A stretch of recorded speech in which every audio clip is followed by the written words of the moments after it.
we're going to talk about Hulk, the 2008 sequel. Well, it's not really a sequel to Iron Man, it's a follow-on to Iron Man, and Barry's back. Hey, I'm back. I said I'd introduce you, or else I'd probably end up just talking endlessly about Hulk. Yeah. You don't want to get caught up in the semantics of what is and isn't a sequel in quote unquote cinematic universes. Yeah.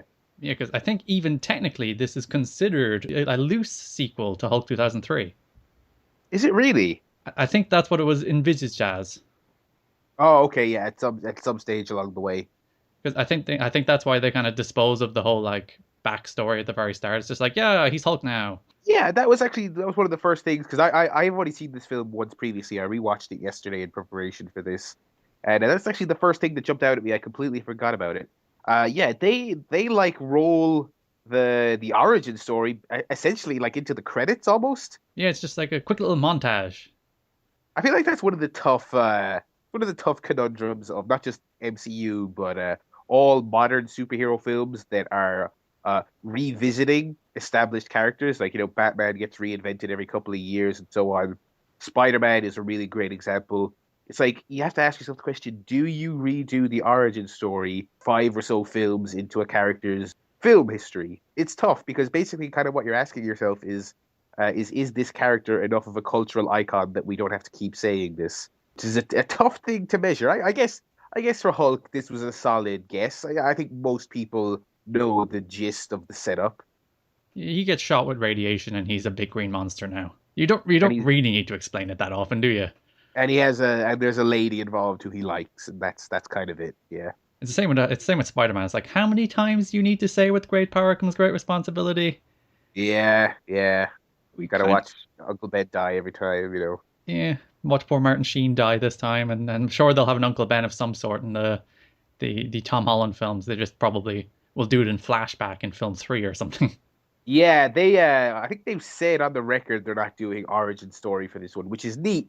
But yeah, I would put money on some variety of flashback or illusion or something like that. It's going to be in there almost certainly. So this one they gave it the lip service and then they just jumped straight in, which I did appreciate. Yeah, I actually like the first kind of half hour, 40 minutes of this film most.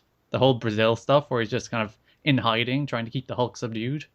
Yeah, absolutely. I think so. So when I initially watched this film, I think I fell asleep the first time I watched this film, and I came away with it with a pretty negative impression. Last night, honestly, I was actually reasonably I was fairly positive on it having wrapped it up. But my big takeaway was I liked the early establishing stuff. Thought they did a good job establishing Bruce Banner the character and showing him as this just hardworking, well-meaning guy who doesn't just want to keep the Hulk stuff suppressed, but like really actively trying, just doing his absolute best to keep things under wraps as best he could. He's not even looking for like control; he's trying to cure it. Yeah, right, right. So yeah, I think they did a great job establishing that, and I thought the finale was also pretty cool as well. But it just kind of lost me somewhere, I think, in the middle. I'm not really big on the whole Hulk Betty kind of melodrama, I guess, for lack of a better term. It's never really grabbed me. I'm kind of more interested in the internal conflict and obviously the great action that comes with the Hulk. But yeah, I don't know, and I'm not a big Liv Tyler guy, so she's not really in the film for the first half hour, and then she's in it a lot from then on. So Might as well definitely be the definitely Liv start. Tyler show at one stage. Yeah. So it's a strong beginning and a strong end for me. This was directed by Louis Letterer. He's French, but his Yeah. claim to fame is like the Transformer films. Oh, really? Yeah, which you don't really see much of that same DNA crossover into this, do you? No. I mean, this. I'm just trying to think. I mean, similarities between the two. I don't really. No, I think this film kind of feels. I don't see too much similarity between the two of them. I feel like this has a little bit more heart. Yeah, not just Jason Statham breaking things. Yeah. I mean, I do like those films. I think they are fun for what they are. But yeah, that's an interesting resume because when you said his name there, I've never heard that name before. No, he So directed Clash of the Titans as well. That was the Greek film with Liam Neeson was in that, wasn't he? I don't think I've ever heard of that. What year was that? 2010. You know, Greek gods, that kind of stuff. I have no recollection of this whatsoever.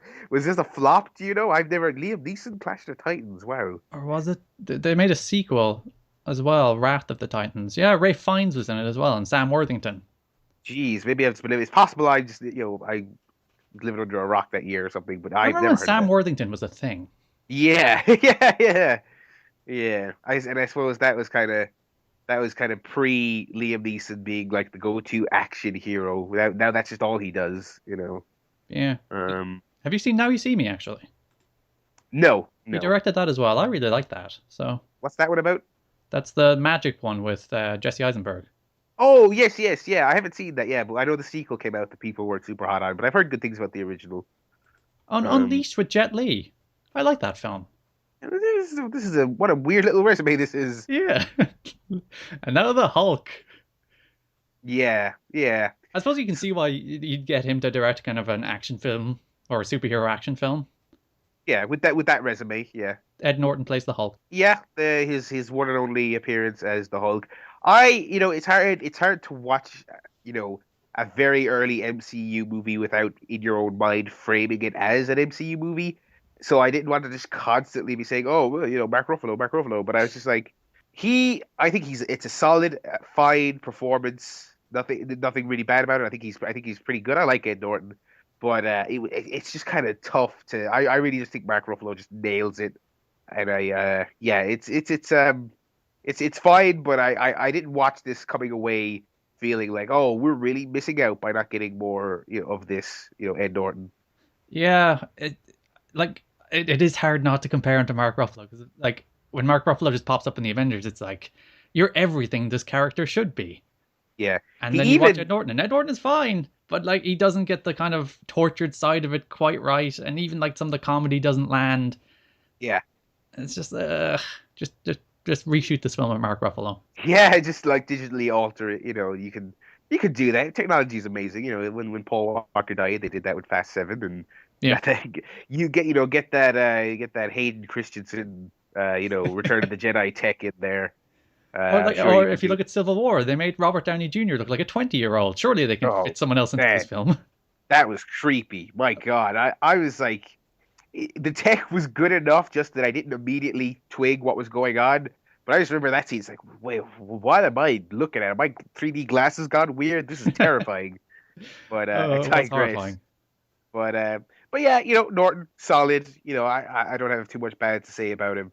It's with although when Lou Ferrigno is in this film, I did think to myself, oh man, Mark Ruffalo does kind of look like a less worn out Lou Ferrigno, if you know what I mean. Is I that can an actually insult or see a it. compliment? It's a compliment. It's not. I don't consider Mark Ruffalo a bad looking guy, or Lou Ferrigno for that matter. But yeah, I think they look somewhat similar. Same strong hair game. Yeah, that's actually one thing I did notice more in a second viewing. Obviously, so I noticed him the first time, but also early in the film, you have what sounds like a very, very, very, very close approximation of the old TV show theme song Yeah. from the moments at the end of the episode where Ferrigno would leave after destroying a town or whatever. So yeah, I didn't pick up on that in the first viewing, but yeah, lots of little nods here and there to the fans and which all the MCU movies do have. They have their little Easter eggs and nods and winks, and they're all very nice. In fact, Ferrigno actually does the grunting noises of Hulk in every MCU film. Oh, really? Yeah, that's a nice little touch, isn't it? Yeah, it's good that he's still getting to work. After that time he appeared on Impact. I have no recollection of that whatsoever. I mean, I of course you would, but I've never heard. I don't recall that. What year was that? That was late 2009.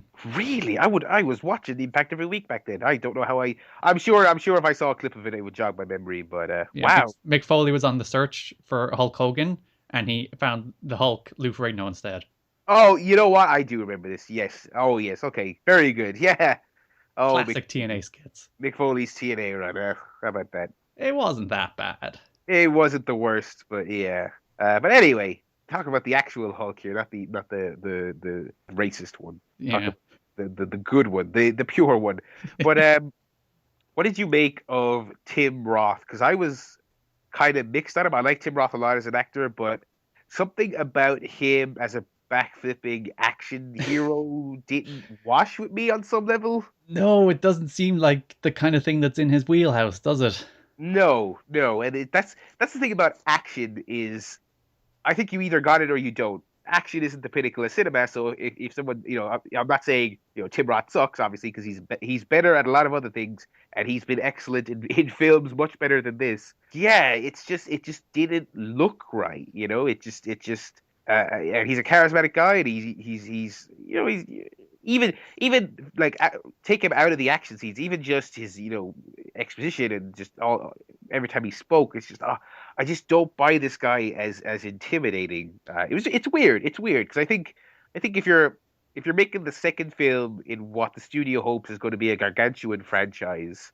a great actor like Tim Roth is auditioning and he gets the role. I mean, you're going to be excited, but yeah, it was just very weird. It's something about it just didn't click with me, and I struggle to kind of put my finger on it. I don't know if it's like that I should expect him to just like I don't know if it's an age thing or an accent thing or a physique thing, but just something about it, just very very odd. But again another solid part of the film. He's not bad or anything. Yeah, because he's playing this kind of like military powerhouse guy who's really just out for blood.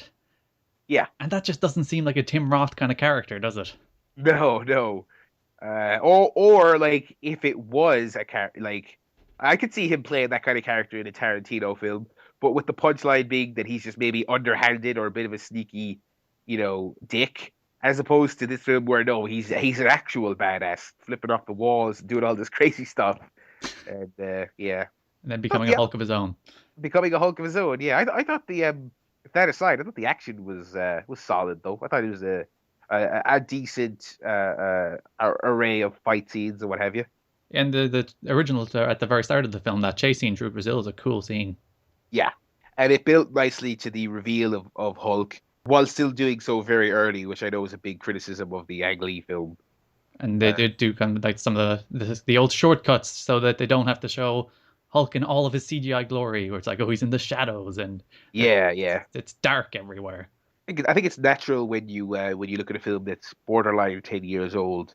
Obviously, the effects are going to be aged somewhat, and they were absolutely. But I was still impressed by some of it. I thought, especially the scene where Hulk and Betty are in the cave. I thought the rain effects on Hulk were pretty damn nice. Maybe not super convincing, but they looked great. I mean, it was a very striking visual. So I'd say I thought CGI held up okay for the age of the film. I have a theory about this film. Go on. It's my Hulk to interest theory. The more of Hulk was in this film, the less interest I had in it. Hmm. The more he I appeared, and especially like the middle of the film has like the middle action set pieces, Hulk against the military, basically. Yeah. And that one is just like, ugh. Yeah. Anytime Hulk has to go up against humans, you're kind of like, well, he's gigantic. He should just murder them in a second.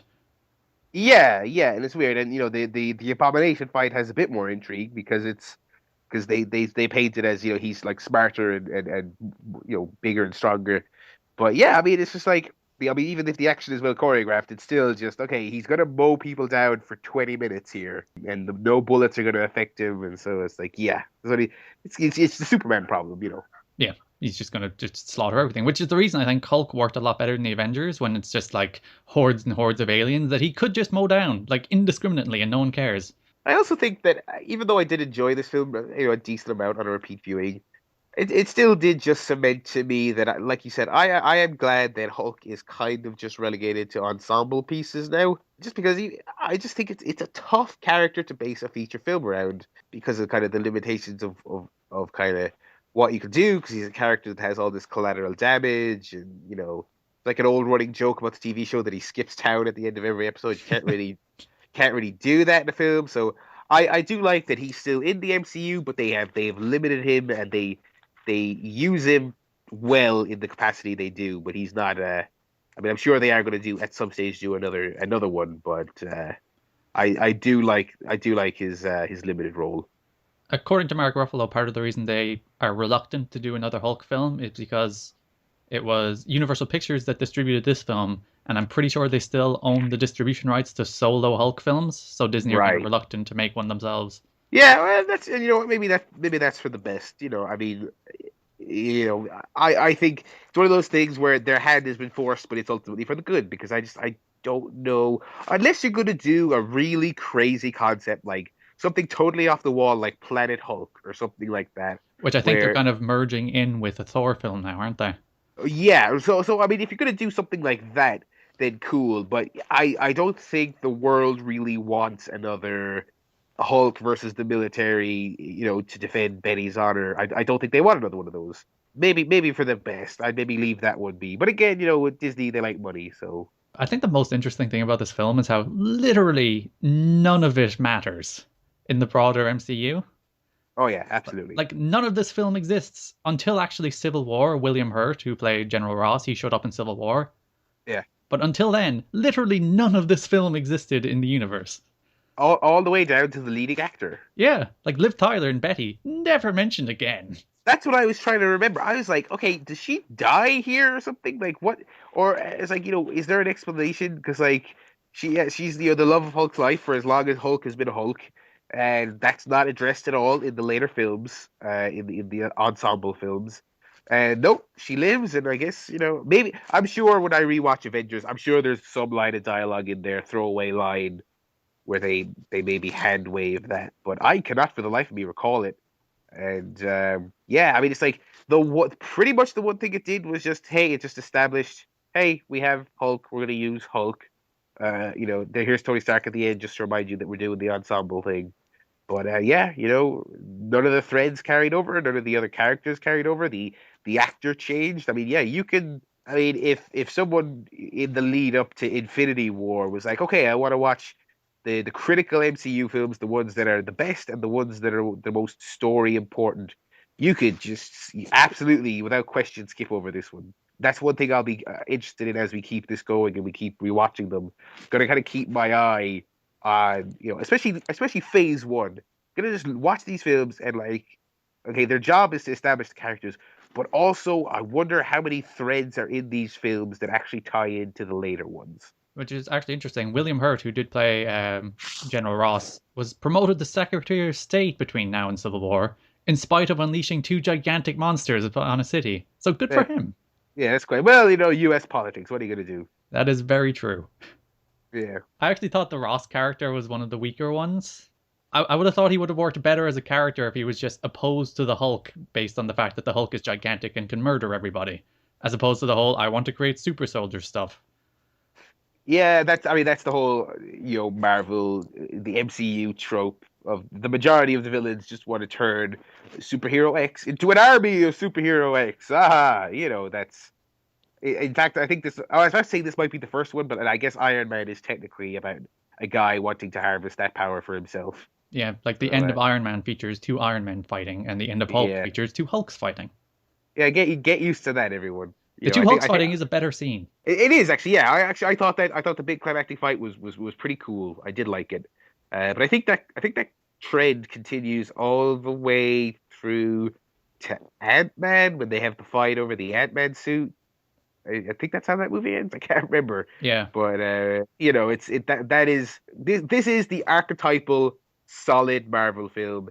It has the same level of competency and the same good action, reasonable amount of charm. None of these are superlatives. It's not great anything. It's not super anything.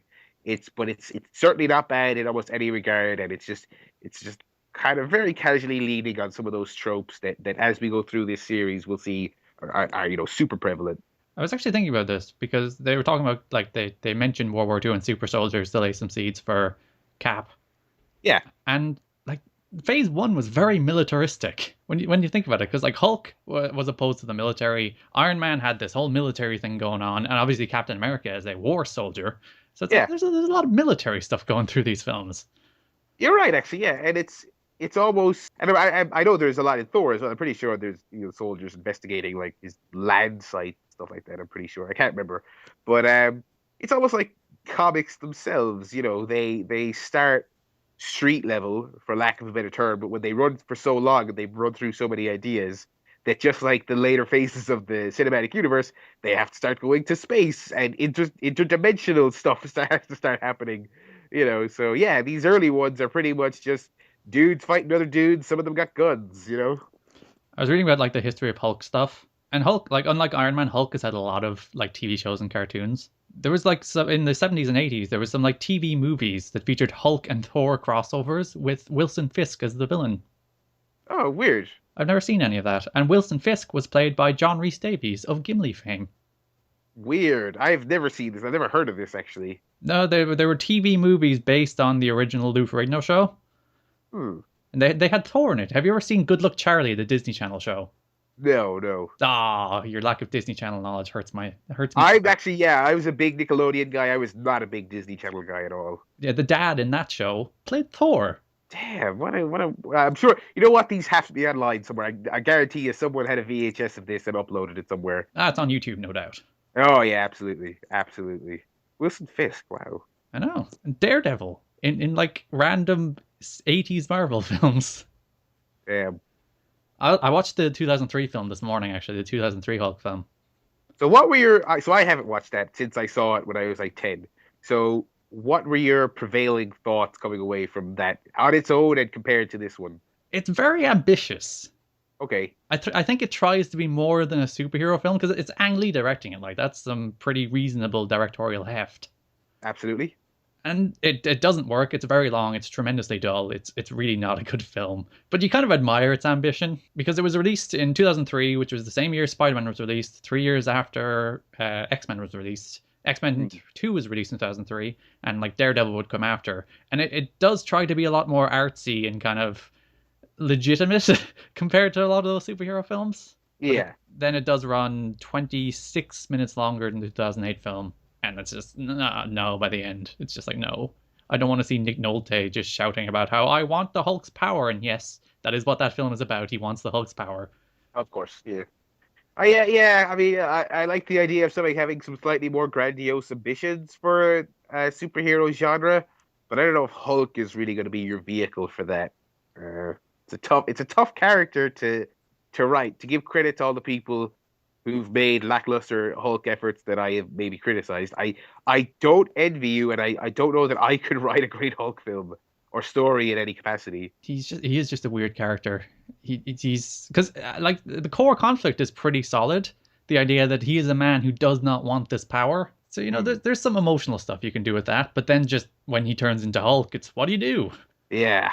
So we have any final thoughts on Hulk? The film was a modest financial success. It made 263 million off of a 150 million budget, which isn't great, and only slightly more than the 2003 film made. It's not great, but for a film that's somewhat unremarkable, I would say that's solid. Also, considering you have to compete with the fact that maybe the audience, when you think about it, it was only 5 years of the difference, which is not a lot. So maybe the audience is maybe feeling a little bit burned, maybe thinking there just can't be a good Hulk movie. Whatever, that's easy enough. Overall thoughts of the film, better than my first viewing of it. Very competent, like I mentioned, like archetypal, middle of the road, solid MCU film. Not bad, not great. Really, really did not instill the feeling in me that we absolutely need more. I would happily have this be the one solo Hulk film. If they were to do something with Hulk again outside of an Avengers film, I would like at the very least want it to be a duo, like him and Thor or him and someone else. Like I just think Hulk on his own is not super compelling as a film lead, and that was kind of my main takeaway from this. I think part of the reason this film might have flopped financially was it was released just a month after Iron Man, Right. which is not that much of a difference between the two films. So, Barry, before you go, plugs. Yeah, plugs. Chairshot Podcast is my site, chairshotpodcast.com. You go there for, more TV and movie reviews not relating to the MCU, wrestling reviews, Cruiserweight Classic, all that jazz. Twitter.com/thebarrylad. So where you can follow me for various, musings on wrestling, games, films, life, all that stuff. It's also where you can follow me for more updates on when we'll be back doing this, I guess. Yeah, for Iron Man 2. Yeah.